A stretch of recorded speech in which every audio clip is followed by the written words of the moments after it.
ప్రధాన కార్యాలయానికి గౌరవ పెద్దలు తెలంగాణ బీసీ జేఏసీకి సంబంధించి అందరూ కూడా రావడం జరిగింది. బీసీ జేఏసీ అనే కన్నా బీసీల ఆత్మగౌరవానికి ప్రతీక అయినటువంటి మన తెలంగాణ ముద్దుబిడ్డ ఆర్ కృష్ణయ్య గారు అంటేనే అందరూ కూడా తెలుస్తుంది.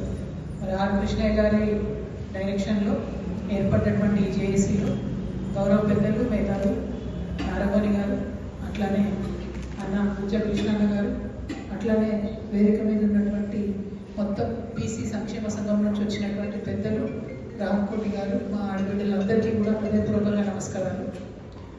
తెలంగాణ జాగృతి మీ అందరికీ తెలుసు, బీసీల పక్షపాతిగా ఉన్నటువంటి సంస్థ, బీసీల కోసం గలమెత్తి పనిచేస్తున్నటువంటి సంస్థ.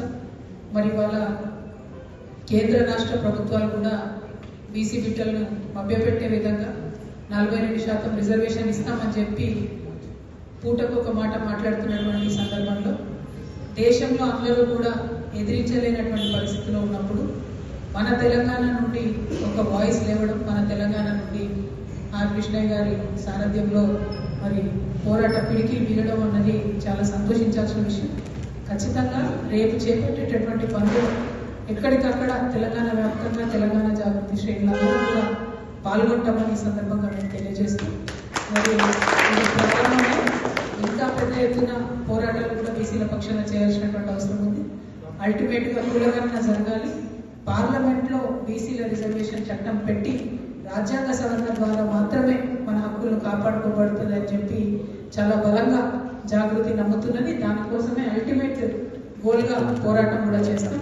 మరొక పక్క ఢిల్లీలో ఆ పోరాటం అయితే క్షేత్రస్థాయిలో గ్రామ గ్రామానికి పోయి మన బీసీ బిడ్డలందరిలో కూడా చైతన్యాన్ని నింపుకొని మరి పోరాట పటిమను పెంచేందుకు కూడా మన వంతు ప్రయత్నం కూడా చేద్దామని సందర్భంగా తెలియజేస్తూ, మీరు వచ్చి మద్దతు అడిగే అవసరమే లేదు, మా మద్దతు ఆల్రెడీ ఉన్నది, ఉంటుంది కూడా. కానీ మీరు జాగృతి సంస్థ పట్ల చూపెట్టినటువంటి గౌరవానికి మనస్ఫూర్తిగా నమస్కారాలు తెలియజేస్తూ గౌరవ పెద్దలు నారగోని గారిని మాట్లాడవలసింది కోరుతున్నాను.